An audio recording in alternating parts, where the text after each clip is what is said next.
देखिए, इस सरकार को चलाने वाले लोगों पर दिनकर जी ने एक बार लिखा है रस्म रथी में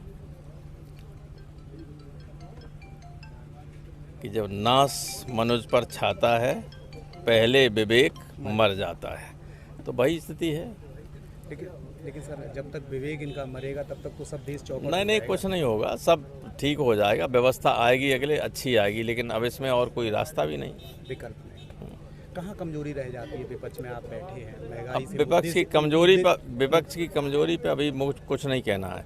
जब बहुत ज़्यादा खराब स्थिति हो जाती है, आप जानते हैं कि इंदिरा जी ने इमरजेंसी लगाई थी तो थी दर्जनों पार्टियाँ और चुनाव मिलके लड़ी, पता नहीं चला था उनका। वही स्थिति हो जाएगी, डोंट वरी।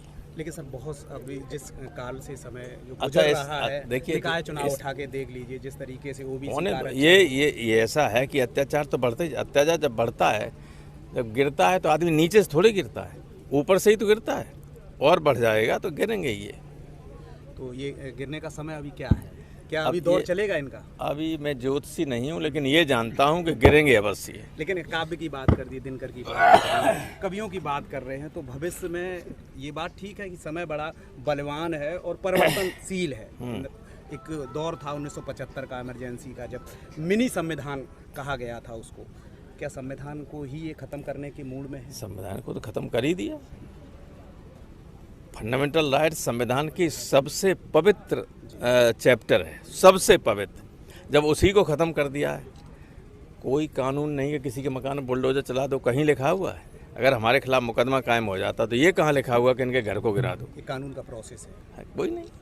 आप आदमी की ज़िंदगी को संविधान में आर्टिकल 21 में मौलिक अधिकारों में जीवन के अधिकार मौलिक अधिकार है, और बिना ड्यू प्रोसेस ऑफ लॉ किसी के जीवन को नहीं ले सकते।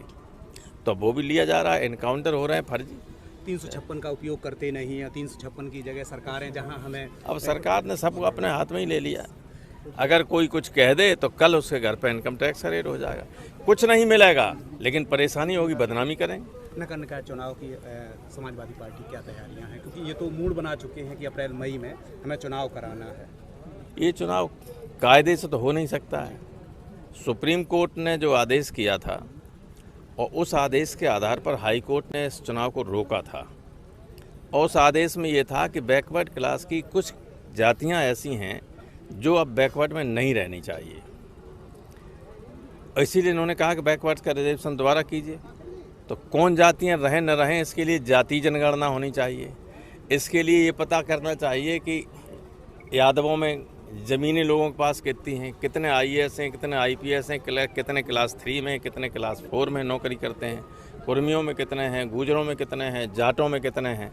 तो जाति जनगणना ये करा नहीं सकते, और करा नहीं सकते तो ये डाटा आ नहीं सकते। तो ये सब फर्जी सब चल रहा है। लेकिन प्रोफेसर साहब, 1931 से जाति जनगणना की बात करते हैं तो वो पेंडिंग पड़ा है, कहीं भयमनुष्यता तो लोगों में नहीं? देखिए, 1931 में हुई थी जनगणना केवल, इसके अलावा जाति जनगणना नहीं हुई। सरकारें क्यों बचती रहती हैं? सरकार की नीयत जब ठीक नहीं होती तब बचती है। हमारी सरकार आ जाएगी, हम करा देंगे।